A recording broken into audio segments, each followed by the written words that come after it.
Gusto mo diba surprise? Hoy, hindi ko maanin. Mamaya pa. Yung nakakatakot. Birthday to you. Kaya pala sabi niya wala. Happy birthday. Happy birthday to you. Fish! Ay, Diyos, nagulat ako. Kaya pala gusto mo mag-vlog. Pangalawa, kaya pala lang ganyan. Gusto ka muna. Pero kanina narinig ko sabi, Diyosa.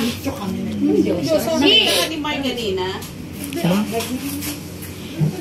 Wish ka na. Eh, tinagalan talaga lang kayo. Nakakahalata siya. Nakablog kayong lahat. Sabi ko nakakahalata siya. Kunyari walang plano. Magpatay lang tayo ng oras na parang... Nagtataka ako din sa Lisa kanina. Ay, kasi pag nagmamadali makakala. Yeah!